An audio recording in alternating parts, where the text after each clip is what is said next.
신약 성경 마가복음 7장입니다.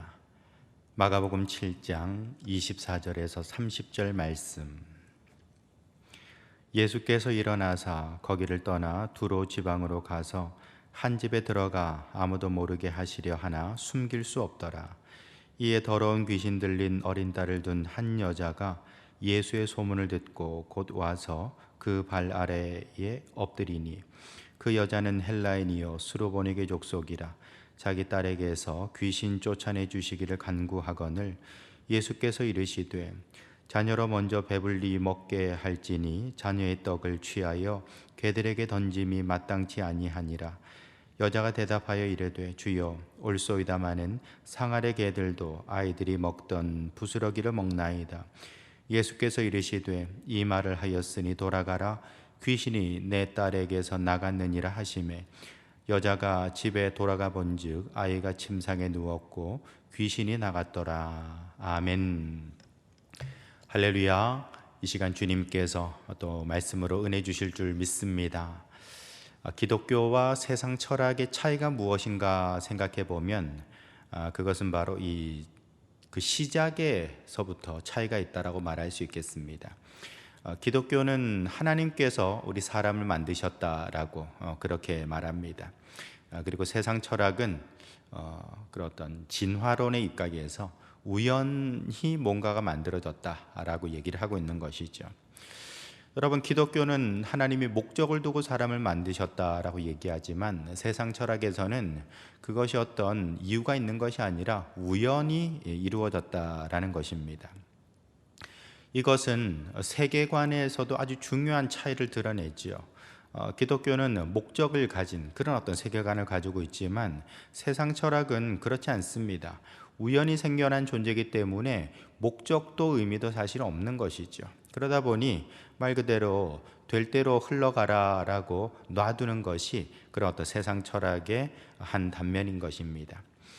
여러분, 이렇게 우리는 이 세상을 살아가면서 우리의 앞날을 바라보고 그냥 될 대로 되라는 식으로 풀어놓는 것이 아니라 하나님 앞에서 믿음을 가지고 또 나의 인생을 만들어가는, 창조해내는 그런 존재가 될 수 있어야 되는 것이죠.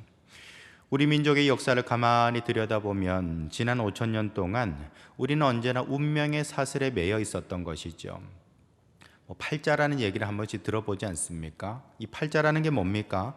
결국에는 그 사람의 운명이라는 것이 정해져 있다라는 것이고 어떻게 바꿀 수 없다라는 것입니다. 여러분, 이것은 어떤 목적 지향적인 세계관이 아니라 사실은 될 대로 되라라는 식으로 놔두는 것이죠. 그 사람이 부자로 태어난 건 자기 팔자가 그래서 그런 거야. 그 사람이 가난한 건 자기 팔자가 그래서 그런 거야. 그 바꿀 수가 없어 라고 그렇게 방임하는 그런 모습을 가지고 있는 것이죠. 하지만 기독교는 다릅니다. 하나님께서 목적을 가지고 사람을 만드셨기 때문에 우리 사람도 목적을 가지고 인생을 만들어가고 창조해내는 존재가 될 수 있는 것이죠. 100년 전에 이 땅에 기독교가 들어왔습니다. 여러분, 100년 전에 이 땅에 기독교가 들어왔을 때 그 믿음을 가진 사람들은 자신의 삶을 창조해내기 시작했습니다. 여러분, 그 당시만 하더라도 얼마나 많은 어려움이 있었습니까? 어떤 양반제도, 신분제도가 있었죠. 그럼에도 불구하고 예수를 믿은 사람들 중에 자신의 삶을 만들어내는 사람들이 속속 등장하기 시작했다는 것이죠. 우리나라에 100년 넘은 교회들이 몇몇 있습니다만 그 중에 서울에 보시면 연동교회라고 있어요. 여러분, 이 연동교회는요, 그 연동교회의 초대 장로님이 누구냐면은 바로 고찬익이라는 사람입니다. 근데 이 고찬익이라는 사람의 직업이 무엇인고 하니 바로 갓밭입니다. 여러분, 갓밭이라는 것은 가족을 가지고 신을 만들고 제품을 만드는 사람이죠. 하지만 지금에야 기술자지만 사실은 그 당시만 하더라도 아주 천민 중에 천민이 바로 가죽을 다루는 사람이었다라는 것이죠. 근데 그 연동교회에 양반들도 그 교회 많이들 다니고 있었음에도 불구하고 초대 장로가 바로 갓밭인 고찬익 장로님이라는 것이죠. 뿐만 아니라 승동교회도 있습니다. 이 교회 역시 100년 넘은 교회죠. 그런데 이 승동교회의 초대 장로님이 박성춘이란 사람입니다. 근데 이 사람의 직업이 바로 백정입니다. 여러분, 그 백정, 정말 그 당시에 사람 취급도 받지 못하던 백정이 그 성동교회의 초대 장로님이 되었다라는 것이죠. 저는 이 우리 한국 교회의 역사를 바라보면서 기독교가 어떤 종교인가 하는 것을 가장 잘 보여주는 사건이 바로 이 두 사건이라고 생각이 됩니다. 여러분, 기독교는 운명을 개척하는 종교입니다. 기독교는 삶을 창조하는 종교인 것입니다. 운명의 사슬에 매여서 아무것도 하지 않은 채 그저 될 대로 되라라고 풀어놓는 것이 아니라 믿음 안에서 자신의 삶을 만들어가는 종교, 그것이 바로 기독교인 것이죠. 그러므로 성도 여러분, 저와 여러분들은 이 복음의 힘이 얼마나 위대한 것인가 하는 것을 생각할 때에 자신의 삶도 새롭게 만들어갈 수 있어야 되는 것이죠. 오늘날 우리 대한민국이 이렇게 번영한 나라로 일어선 것도요, 그 믿음의 힘인 것입니다. 우리가 긍정의 힘을 가지고 그 믿음을 통하여서 우리 새로운 대한민국을 만들어낼 수 있었던 것이죠. 그러므로 성도 여러분, 저와 여러분들은 참으로 많은 사람들이 팔자를 얘기하고 운명을 말할 때에 자신의 삶을 새롭게 만들어가는 창조자로 살아가시길 예수님의 이름으로 축원합니다. 오늘 본문에 보시면 예수님께서 두로 지방에 계실 때에 수로보니게 출신 여인이 찾아왔다라는 거예요. 여러분, 이 수로보니게라는 것은, 이 수로라는 것이 바로 수리아를 말하고 또 보니게가 베니게, 즉 페니키아를 말하고 있습니다. 다시 말해서 이 이스라엘 위쪽에 있는 그 가나안 땅을 일컫는 말이 되는 것이죠. 여러분이 이 두로 땅에 있을 때에 이 수로보니게 여인이 찾아왔는데, 이 여인의 딸이 바로 귀신에 들어 있었던 것입니다. 귀신 들린 딸을 고치기 위해서 병원도 많이 찾아갔겠죠. 또 여러 사람도 만났을 것입니다. 하지만 아무 효험이 없었기 때문에 지금 예수님께 찾아와서 내 딸을 좀 고쳐주십시오 부탁하고 있는 것입니다. 그리고 예수님께서 참 우여곡절 끝에 그 여인의 청을 들어주게 되고요, 그 여인의 딸을 고쳐주시게 됐던 것이죠. 그렇다면은 저와 여러분들은 오늘 본문을 통하여서 어떻게 이 여인이 구원을 받게 됐는가, 어떻게 예수님께 이런 큰 은혜를 받게 되었는가 살펴봐야 하는 것입니다. 여러분, 오늘 말씀을 통하여서 저와 여러분들도 인생을 개척하고 또 새로운 인생으로 도약할 수 있는 성도들 되시길 예수님의 이름으로 축원합니다. 첫 번째로 우리가 인생의 도약을 이루기 위해서는 자기 인생의 기준을 높일 수 있어야 된다라는 것입니다. 여러분, 오늘 본문에 나오는 이 수로보니게 여인은요, 이방인입니다. 그리고 그가 지금 유대인인 예수님께 찾아왔다라는 것이죠. 24절에 보시면 예수께서 일어나사 거기를 떠나 두로 지방으로 가서 한 집에 들어가 아무도 모르게 하시려 하나 숨길 수 없었더라라고 했습니다. 여러분, 지금 예수님께서 이방 땅으로 가신 것 같아요. 그런데 왜 이방 땅으로 가셨을까? 글쎄요, 정확한 이유는 알 수 없습니다만, 그러나 예수님께서 이방 땅에 계실 때에 이방 여인을 만나게 됐던 것입니다. 여러분, 유대인인 사람들은요, 유대인들은요, 선민의식이 대단합니다. 이 사람들은 유대인들, 이방인들에 대하여서 지옥의 불쏘시개라고 생각하는 사람들이에요. 하나님께서 왜 이방인을 만드셨나? 그건 지옥의 땔감으로 쓰려고 만드셨다라고 생각하는 것이 유대인들의 그런 어떤 사상이었습니다. 자, 그런데 그런 콧대 높은 유대인, 그 예수님께 이방 여인이 찾아와서 자신의 좀 청을 들어달라고 얘기를 하고 있는 것입니다. 어찌 보면은 이 이방인이 유대인 앞에 감히 이런 청을 할 수 없을 터인데, 그럼에도 불구하고 이 수로보니게 여인은 예수님께 자신의 그런 어려움들을 토로하고 있다라는 것입니다. 우리가 세상을 살아가다 보면 깨닫는 것이 있죠. 그것은 바로 세상은 차별이 존재한다라는 것입니다. 여러분, 어떻습니까? 여러분들이 살아가는 그 현장 속에서도 차별이 있지 않습니까? 우리는 학교에서도 또 직장에서도 삶 속에서 어디에서든지 차별을 경험할 때가 있습니다. 당장 우리나라에서도 외국인들에 대해서 차별하는 모습들이 좀 있지 않습니까? 더더군다나 또 피부 색깔에 따라서 그 차별의 정도가 달라지는 걸 볼 수가 있는 것이죠. 최근에는 코로나 사태로 인하여서 중국인처럼 생긴 그런 어떤 이 동북아시아 쪽 이 사람들, 뭐 일본이라든지 또는 뭐 한국인들에 대해서 또 이렇게 차별하는 그런 어떤 모습들이 나타나고 있는 것이죠. 세상에는 차별이 분명히 있어요. 차별 없는 세상은 없습니다. 더더군다나 우리가 차별 없는 세상을 만들겠다는 사람들이 있죠. 여러분, 그 사람들 다 거짓말하는 겁니다. 그 사람들이 더 많이 차별하는 걸 보게 되는 것이죠.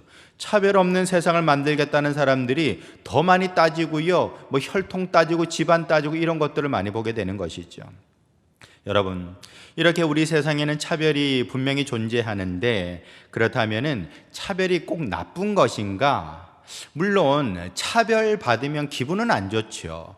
차별받는 사람이 기분이 좋겠습니까? 하지만 여러분, 저와 여러분들은 긍정의 믿음을 가진 사람들입니다. 긍정의 믿음을 가졌다는 것은 보는 관점이 다르다는 것이죠. 우리가 분명히 이 세상에는 차별이 존재하지만 긍정의 믿음으로 이것을 어떻게 바라볼 것인가?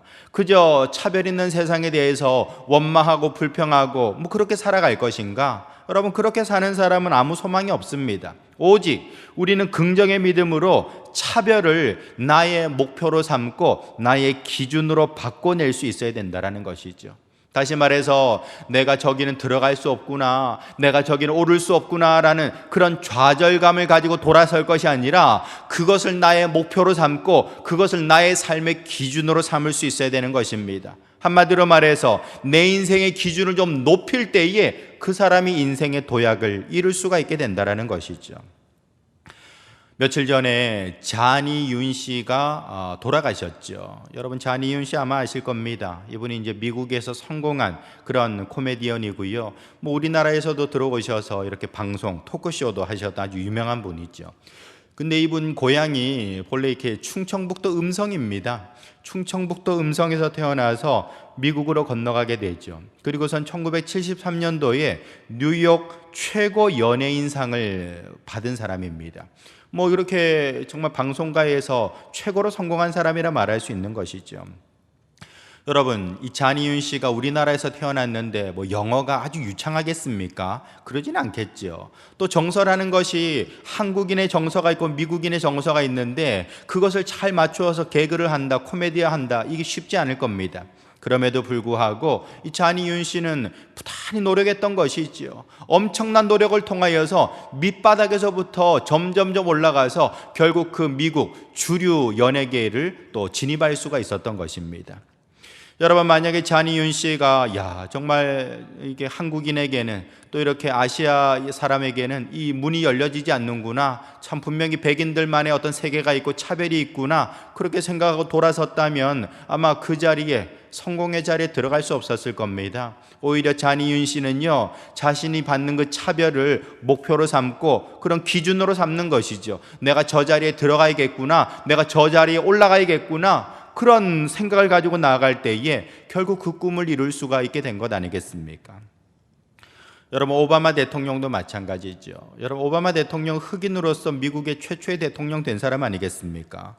여러분, 근데 이 오바마 대통령의 하나의 특징이 있다는 거예요. 그게 뭐냐면 오바마는요, 흑인 영어를 쓰지 않는답니다. 미국이 백인 영어를 쓴다라는 것이죠.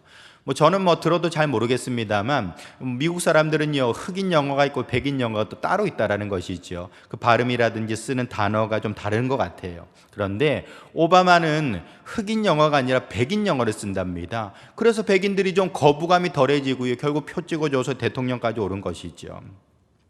여러분, 흑인으로서 노력했겠죠. 일부러 백인 영어를 따라하려고 하고 일부러 백인들이 쓰는 그 정서와 문화를 흡수하려고 하지 않았겠습니까? 그런 노력이 있었기 때문에 결국에는 자기에게 주어진 차별의 벽, 차별의 그 철조망을 뛰어넘고서는 결국 꿈을 이룰 수가 있게 되는 것이죠.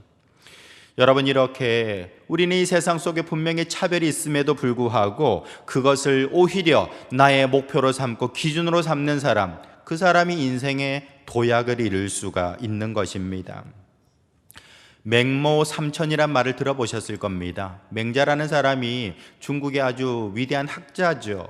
근데 이 맹자를 교육시키기 위해서 그의 어머니가 3번 이사 갔다라고 해서 맹모 삼천이라는 말을 씁니다.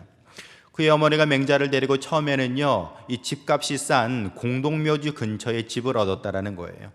그러니까 이 맹자가 친구들하고 무슨 놀이를 하는 거 가만히 보니까 상여놀이를 하더라는 겁니다. 아이고 아이고 하면서 이제 가면 언제 오나 그 놀이를 하고 있더라는 거예요. 공동묘지에서 늘 보는 게 그거니까요. 그래서 이제 어머니가 야 이래서는 안 되겠다 싶어서 좀 돈 좀 들여가지고 시장 옆으로 집을 이사를 했습니다. 그러니까 또 친구들하고 나가서는요 이거 사쇼 저거 사쇼 하면서 시장 상인놀이를 하고 있더라는 것입니다.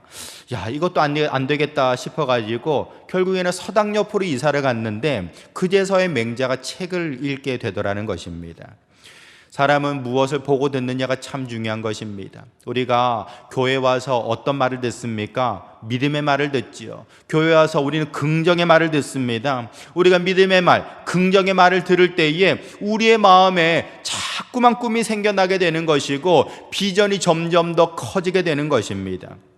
여러분, 우리가 왜 교회에 나와서 말씀을 들어야 됩니까? 그 말씀 듣다가 우리는 믿음이 생겨나게 되는 것이고 꿈이 생겨나게 되기 때문에 그런 것이죠. 그러므로 성도 여러분, 여러분들의 처지와 환경과 여러분들의 어떤 모습을 보면서 비관하지 마시고 좌절하지 마시고 오직 믿음으로 돌이키시길 바랍니다. 긍정의 믿음을 가지시길 바랍니다. 그렇게 살아갈 때에 저와 여러분들은 하나님 앞에서 인생의 도약을 이루게 되는 줄 믿으시길 바랍니다. 유대인들은 2000년 동안 나라가 없었습니다. AD 70년에 로마 장군 티투스가 예루살렘 성을 함락시키게 되지요. 그 뒤로부터 이스라엘이라는 나라는 역사 속에서 지워졌습니다. 그런데 정말 그 20세기에 들어와서 결국 이스라엘이 건국되게 되는 것이죠. 근데 어떻게 이스라엘이 건국되었는가? 물론 역사적인 여러 가지 어떤 에피소드가 있습니다만 결국에는 유대인들이 가지고 있었던 선민의식, 우리는 하나님이 부르신 사람들이다, 우리는 아브라함의 자손이다, 우리는 율법받은 백성들이다, 이런 선민의식이 있었기 때문에 그들이 결국 나라를 세울 수가 있었던 것 아니겠습니까? 그들이 선민의식을 가지고 자존심을 가지고 있었기 때문에 그렇게 많은 압제가 있었고 차별이 있었고 어려움들이 있었지만 그것을 다 2000년 동안 견뎌내고 나라를 세울 수가 있었던 것이죠. 여러분, 나치 독일이 결국 이제 유대인들을 많이 학살했습니다. 600만 명의 유대인들을 학살했다고 하죠. 폴란드에 있는 아우슈비츠에다가 수용소를 만들고서는 그렇게 유대인들을 이렇게 집단 이주를 시켰던 것입니다. 근데 그렇게 유대인들을 학대하고 노동을 시키고 또 이렇게 병약한 사람들은 다 이렇게 죽어나갔는데요. 근데 그 유대인들을 어떻게 괴롭혔는고 하니 그들의 정체성, 그들의 자존심을 파괴하려고 했다라는 것입니다. 그 방법 중에 하나가 뭐냐면요, 유대인들을 스스로 더럽게 여기도록 만들었다라는 것입니다. 씻을 물도 잘 주지도 않고요. 그리고 또 이렇게 용변 보는 것도 아주 지저분하게 하도록 그렇게 이제 일부러 몰아갔다라는 것입니다. 그렇게 하다 보니까 사람들이 도저히 정신적으로 마음을 지킬 수가 없도록 만들어 놨다라는 것입니다. 여러분, 그러나 빅터 프랭클이라는 사람이 있었는데요, 그 사람은요 결코 거기에 굴하지 않았다라는 것입니다. 나치 독일이 아무리 그들을 괴롭히고 스스로를 더럽게 여기도록 만들려고 할 때에도요 유리 조각을 가져다가 매일매일 면도하고 세수하면서 하나님의 말씀을 묵상했다라는 겁니다. 그러면서 자기가 어떤 정체성을 가진 사람인가 늘 마음에 새기고 나갔다라는 것이죠. 여러분, 그렇게 하루하루를 견뎌냄으로써 그는 수용소에서 나올 수가 있었던 것입니다. 그가 하는 얘기가 왜 살아야 하는지 아는 사람은 어떤 상황도 견딜 수 있다라고 했어요. 여러분들의 생애 의지가 있습니까? 여러분들의 생애 목표가 있습니까? 우리는 살아가면서 많은 좌절과 어려움을 만납니다. 야, 나는 안 되는구나, 저기에 들어갈 수 없구나, 저 높은 곳에 이를 수 없구나, 그렇게 우리의 스스로 좌절할 수도 있습니다. 하지만 여러분, 우리가 목표를 가지고 기준을 가진 사람은요 살아갈 소망이 있는 것이죠. 내가 저기에 이르기 위해서 열심히 공부하고 열심히 노력하고 그렇게 달려가고자 하는 것입니다. 여러분, 이렇게 분명한 목표가 있고 높은 기준이 있는 사람은요 결국에는 인생의 도약을 이룰 수가 있게 되는 것입니다.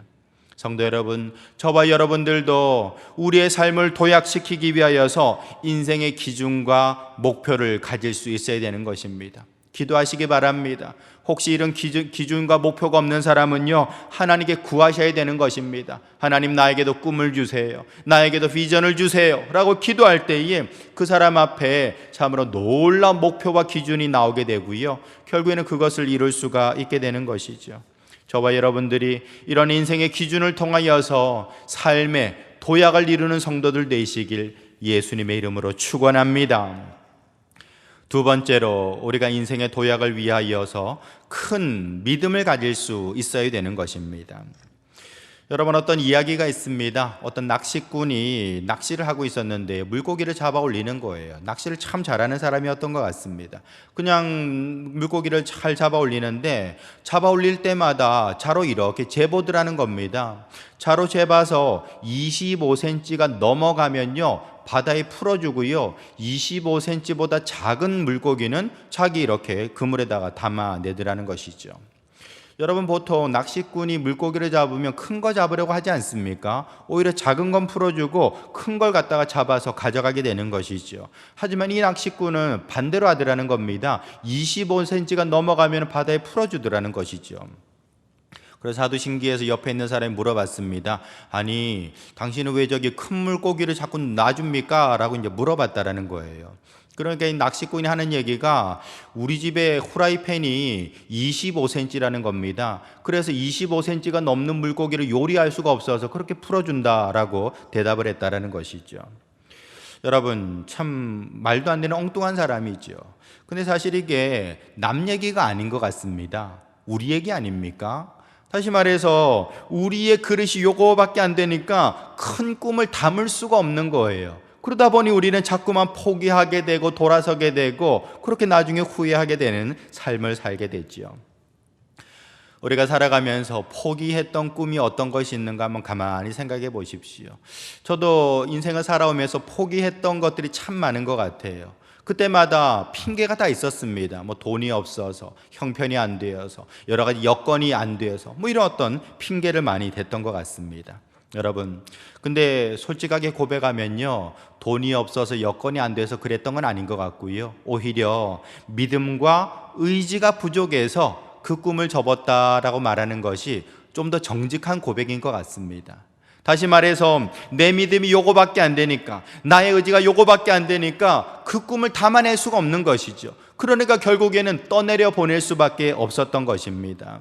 여러분, 우리가 하나님 앞에서 인생의 도약을 이루고자 한다면 우리는 큰 믿음을 가져야 되는 것입니다. 큰 믿음의 그릇을 가진 사람이 결국 그 꿈을 담아낼 수 있고 이루어낼 수가 있게 되는 것입니다. 여러분, 결국 이 인생은 꿈꾸는 만큼 클 수가 있는 것이죠. 빅토르 위고라는 사람이 있죠. 레미제라블을 쓴 사람 아닙니까? 근데 이 사람이 뭐라고 그랬는고 하니, 작은 사람은 작은 생각으로 이루어져 있다라는 거예요. 여기서 작은 사람이라는 것이 뭐 키가 작은 사람 말하는 건 아니겠죠.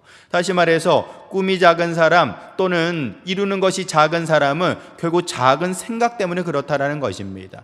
그렇다면 반대로 큰 꿈을 성취하는 사람은 큰 생각을 하는 사람이겠네요. 맞을 겁니다. 결국에는 그 사람의 내면이 어떤 그릇을 가지고 있느냐 하는 것에 따라서 그 꿈을 담아내는 것이 다르게 되는 것이죠. 일본에는요, 이 코이라고 부르는 비단잉어가 있습니다. 근데 코이라는 이 비단잉어는 아주 재밌는 특징이 있는데요. 우리 가정에서 물고기를 키울 때 조그마한 어항에 키우잖아요. 이 어항에다 이 코이를 집어넣으면요, 5cm까지만 큰답니다. 5cm면 뭐 얼마 되지 않겠죠. 자, 그런데 이 비단잉어를 이게 큰 수족관에다 집어넣으면요, 30cm까지 자란다라는 거예요. 근데 이 코이라는 비단잉어를 큰 강에다 풀어주면요, 1m가 넘도록 자란다라는 것입니다. 참 재밌는 녀석이죠. 자기가 있는 그 환경에 맞춰서 그 몸이 줄었다 늘었다 하는 것 아니겠습니까? 결국에는요, 여러분, 우리의 꿈도 마찬가지입니다. 내 그릇이 작으면 결국에는 이루는 것이 작을 수밖에 없어요. 하지만 내가 큰 믿음을 가지게 된다면 결국에는 우리는 큰 삶의 도약을 이룰 수가 있게 되는 것입니다. 아브라함을 보십시오. 100세의 아들을 낳습니다. 여러분, 어떻게 100세의 아들을 낳으리라 생각했겠습니까? 그러나 하나님이 역사하시니까 되는 거예요. 아브라함은 딴 거 없습니다. 하나님만 믿었습니다. 믿기만 했는데 하나님이 모든 일을 성취해 주신 것입니다. 한나는 불임이었습니다. 아이를 낳을 수 없었죠. 그러나 그녀는 하나님 앞에 나와서 기도만 했습니다. 그렇게 하니까 하나님께서 그에게 사무엘을 허락해 주셨던 것이죠.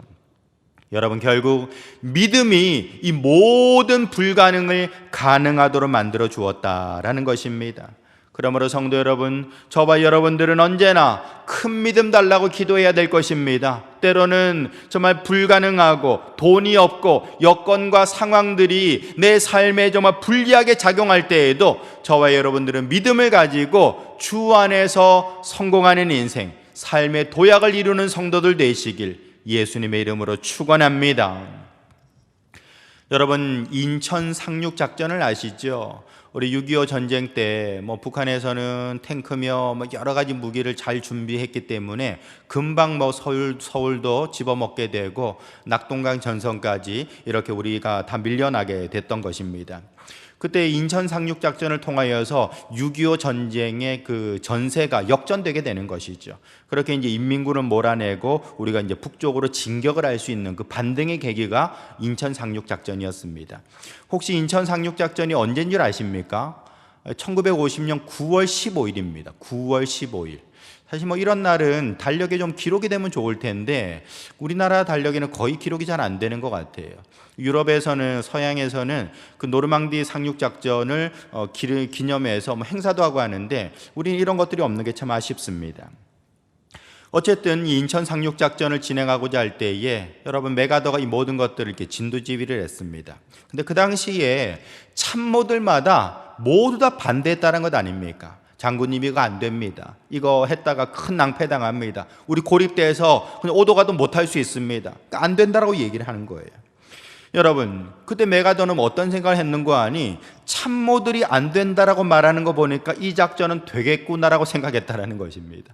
왜냐하면 참모들이 안 된다라고 얘기한다면 아마 저쪽 북한군에서도 안 된다라고 생각하지 않겠습니까? 결국 안 된다라고 생각하고 도저히 저리론 들어오지 못할 거라고 생각하기 때문에 그 허를 찌를 수 있지 않겠나라고 생각했다라는 것이죠.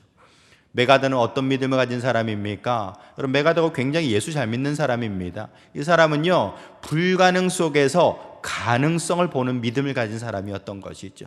모두가 안 된다 그러고 돈이 없다 그러고 형편이 어렵다 그러고 정말 불가능을 말할 때에 믿음의 사람은요, 그 속에서 가능성을 보는 거예요. 여러분, 우리는 어떤 사람입니까? 불가능을 보는 사람입니까? 가능성을 보는 사람입니까? 그건 바로 여러분의 믿음으로 좌우될 것입니다. 여러분들이 부정적인 믿음을 가진 사람은요, 돈 없다 그러고 힘들다 그러고 어렵다 그러고 안 된다 그러고 말할 거예요. 그러나 여러분들이 긍정의 믿음을 가진 사람이라면 하나님이 함께 하시면 된다라고 말할 것입니다.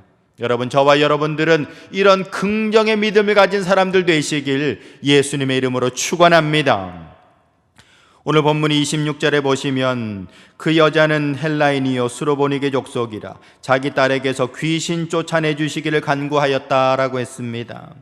여러분, 딸이 귀신 들어서 이 여인이 얼마나 참 많은 병원을 찾아다녔겠습니까? 얼마나 많은 사람들을 만났겠습니까? 그러나 아무 효험이 없었던 거예요. 그때 그가 예수님께 나왔습니다. 어떤 믿음이 있었습니까? 예수님이라면 내 딸을 고쳐주시리라 라는 믿음이 있었다라는 것입니다. 지금까지 많은 병원에서도 안 됐고 지금까지 많은 사람들을 만나서도 안 됐었지만 예수님이라면 내 딸을 고칠 수 있을 거라는 믿음을 가졌다라는 것이죠. 결국 그 믿음으로 말미암아 예수님 앞에 은혜를 받게 됐던 것입니다. 우리 예수님 말씀하시죠. 마가복음 9장 23절에 예수께서 이르시되 할 수 있거든이 무슨 말이냐 믿는 자에게는 능히 하지 못할 일이 없느니라 말씀하셨습니다. 믿는 자에게는 안 되는 일이 없다라는 것입니다. 불가능이 없다라는 것입니다. 그러므로 성도 여러분, 저와 여러분들은 큰 믿음 가진 사람들 되셔서 하나님 앞에 인생의 도약을 이루는 성도들 되시길 예수님의 이름으로 축원합니다. 세 번째로 우리가 인생의 도약을 이루기 위하여서는 인생의 전략을 좀 바꿀 수 있어야 된다는 것입니다. 우리 27절 보시죠. 예수께서 이르시되 자녀로 먼저 배불리 먹게 할지니 자녀의 떡을 취하여 개들에게 던짐이 마땅치 아니하니라 라고 했어요. 여러분, 지금 예수님께서는 거절을 하고 있습니다. 이방 여인이 찾아와서 여차저차 도와달라고 할 때에 그 청을 지금 거절을 하고 있습니다. 근데 안 되겠습니다, 어렵겠습니다, 돌아가세요 라고 좋게 말한 것도 아니에요. 오늘 본문 나와 있는 그대로 지금 개도 등장하고요, 내가 당신한테 줄 게 없다, 아주 냉정하게 끊어버리는 그런 예수님의 거절을 들을 수 있습니다. 여러분, 그러나 이 여인은요, 거기에 대해서 이렇게 굴하지 않았습니다. 28절에 보시죠. 여자가 대답하여 이르되 주여 올소이다마는 상아래 개들도 아이들이 먹던 부스러기를 먹나이다 라고 했어요. 여러분, 이 여인이 지금 뭐라고 말하고 있는 겁니까? 올소이다마는 상아래 개들도 부스러기 먹지 않습니까? 내가 개 맞습니다. 그러나 개들도 부스러기 먹지 않습니까? 나에게 그 부스러기 은혜라도 좀 주십시오라고 그렇게 지금 말하고 있다는 것이죠. 저는 이 여인의 대답을 보면서 참 참신하다는 생각이 듭니다. 왜냐하면 지금 예수님께서 굉장히 차별적인 말을 쓰지 않습니까? 내가 뭐하러 이방인들을 돌아보냐? 걔들한테 던질지라도 난 당신한테 줄 거 없다라고 이제 얘기를 하고 있어요. 차별의 벽을 보여주고 있죠. 근데 거기다가 이 여인이 화가 나가지고 이런 사람이 있어 하고 이게 치받게 된다면 싸움밖엔 더 나겠습니까? 근데 이 여인은요, 올소이다마는 예수님 말씀 맞습니다, 그 말을 그대로 받았어요. 그리고선 다시금 돌려줬다라는 것이죠. 바꿔서 돌려줬습니다. 마주 부딪힌 것이 아니라 바꿔서 돌려주는 그런 어떤 언어를 구사하고 있다라는 것이죠. 여러분, 이렇게 지금 이 여인은 예수님의 심기를 건드리지 않으면서도 나를 한 번 더 불쌍히 여겨주십시오 다시 한번 요청하고 있는 그런 모습을 보여줍니다.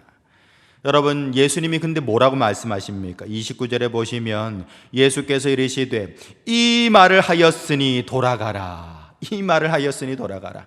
예수님께서 칭찬하신 게 어떤 것입니까? 바로 이 여인의 말 한마디라는 것입니다.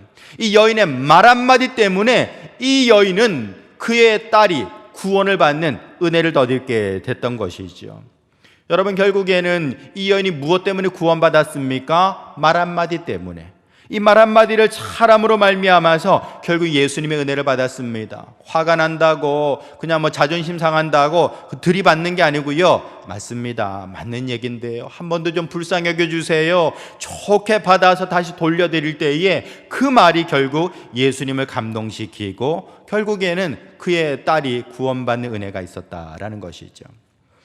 여러분, 이렇게 그의 인생에 복을 받는 것은요, 그 전략은 대단한 것 아니었습니다. 말 한마디였습니다. 말 한마디. 우리도 마찬가지입니다. 우리가 살아가면서 내 인생을 바꾸고자 한다면 사실은 대단한 것을 바꾸려고 하지 마시고요, 작은 것부터 한번 시작해 보시기 바랍니다. 여러분들의 말 한마디를 바꿔보세요. 지금까지는 맨날 부정적인 말하던 사람이라면 이제부터는 긍정의 말 해보십시오. 긍정의 말이 쉽게 와닿지 않는다면요, 제가 늘 말씀드립니다만 감사해 보십시오. 감사. 하루에 감사 3,000번 말해 보십시오. 어떤 사람들은 절에 가서 3,000배 한다고 하지 않습니까? 여러분, 그 사람들 3,000배 할 정성에 10분의 1만 써도요, 우리는 3,000번 감사 말할 수 있습니다. 감사합니다, 감사합니다, 감사합니다, 감사합니다. 그렇게 늘 감사만 한다면 그 감사의 말 때문에 여러분의 인생이 바뀌게 되는 줄 믿으시길 바랍니다. 우리가 인사만 잘해도요, 그 사람의 삶이 바뀌게 되는 것입니다. 인사만 잘해도 우리는 하나님 앞에서 복을 받는 사람이 될 수 있는 것이죠. 그러므로 성도 여러분, 저와 여러분들은 참으로 우리 하나님 앞에서 삶의 전략을 좀 바꿀 수 있어야 되는 것입니다. 말하는 것을 바꾸고 인상도 좀 바꾸고 잘 웃는 사람이 된다면 여러분, 그 사람은요, 참으로 인생의 도약을 이루게 되는 줄 믿으시길 바랍니다. 대부분의 사람들은 지금까지 살아왔던 대로 살아가려고 해요. 인생이 가진 다 관성인 것이죠. 내가 지금까지 살아왔으니까 내 인생의 방향, 내 인생의 철학을 바꾸지 않겠다라고 고수하려고 합니다. 근데 여러분, 우리가 내 인생을 좀 바꾸고 싶다면 지금까지의 방법으로는 안 되는 것이죠. 지금까지의 삶의 모습으로 살아간다면 앞으로도 똑같을 것입니다. 하지만 내 인생의 도약을 원한다면 바꿔야 됩니다. 말도 바꾸고요, 표정도 바꾸고, 우리의 작은 것들 그거 하나하나 바꿔나갈 때에 우리는 새로운 인생으로 펼쳐질 수가 있게 되는 것이죠. 여러분, 우리 교회에서는 하루 성경 프로젝트 하고 있습니다. 하루 10장씩 성경 읽읍시다 하고 운동하고 있어요. 혹시 하고 계십니까? 안 하셔도 괜찮습니다. 오늘부터 하시면 되니까요. 한번 읽어보시기 바랍니다. 내가 지금까지 말씀을 가까이 하지 못했다면 하루 10장씩 내가 성경을 읽어나간다면 내 인생이 달라질 거다라는 믿음을 가지고 한번 말씀을 가까이 해보세요. 또 우리는 순환기도문을 가지고 기도합니다. 기도하기가 좀 어려우신 분들은 그냥 순환기도문 쭉 읽어보세요. 그리고 잠자리에 들기 전에 잠시라도 그게 1분이든 2분이든 자신의 삶을 이렇게 돌아보시면서 하나님의 은혜를 구하세요. 그 짧은 기도가 여러분의 인생을 바꿔놓게 될 것입니다. 여러분, 이렇게 우리의 삶의 전략을 바꿀 때에 우리는 인생의 새로운 도약을 이룰 수가 있게 되는 것이죠. 에스티로더라는 화장품 브랜드가 있죠. 이거는 에스티로더라는 창업주의 이름을 그대로 따온 것입니다. 여러분, 지금 이 화장품은요, 백화점에서 파는 그런 아주 값비싼 브랜드가 됐습니다만, 처음 시작할 때는 아무도 알아주지 않았습니다. 남편이 미국이 정말 1920년대에 대공황이 있었죠. 그때에 이제 남편 사업이 쫄딱 망해버렸거든요. 그래서 에스티로더가 나가서 이제 외판을 했습니다. 화장품을 만들어서 직접 만든 화장품을 가지고 외판원을 했던 것이죠. 누가 사줍니까? 상표도 없는 건데요. 그래서 이 사람이 어떤 전략을 썼는고 하니 샘플을 만든 거예요. 요즘에야 화장품 샘플 많이 받아가십니다만 그 당시에는 이 샘플을 나눠준다라는 생각을 아무도 하지 못했습니다. 근데 에스티로더가 이 화장품 샘플을 나눠주고 써보도록 해서 결국에는 오늘날의 최고의 브랜드를 만들어낼 수 있었던 것입니다. 전략을 바꿔야 되는 겁니다. 남들이 다 하는 대로 살아가면요, 우리는 결단코 꿈을 이룰 수가 없게 되는 것이죠. 저와 여러분들이 지금까지 살아왔던 방식 그대로를 고수한다면 우리의 삶도 예측 가능한 삶이 될 것입니다. 그러나 여러분, 우리는 인생을 살아가면서 새로운 삶을 창조하기 원한다면, 새로운 삶을 만들어내기를 원한다면 전략을 바꾸시기 바랍니다. 그렇게 나의 삶의 태도를 바꾸고, 나의 삶의 자세를 바꾸고, 말도 바꾸고, 기도의 모습을 바꿀 때에 우리는 비로소 주 안에서 변화된 인생을 살아갈 수가 있게 되는 것입니다. 말씀을 맺습니다. 성도 여러분, 우리는 참 여러 가지 어려움을 만나고 있습니다. 위기라고들 하지요. 그러나 그거 아십니까? 위기가 기회라는 것이지요. 여러분, 우리는 이 위기 속에서 오히려 기회를 찾아낼 수 있어야 되는 것입니다. 그것이 바로 믿음의 사람의 모습입니다. 저와 여러분들도 이 어려운 때에 더욱 긍정의 믿음을 가짐으로 말미암아 새로운 인생으로 도약하는 성도들 되시길 예수님의 이름으로 축원합니다. 거룩하신 아버지 하나님, 우리에게 긍정의 믿음을 허락해 주셔서 이 어렵고 힘든 때에 다시금 꿈꾸게 하시고 다시금 일어서게 도와주사 인생의 도약을 이루는 성도들 될 수 있도록 축복하여 주시옵소서.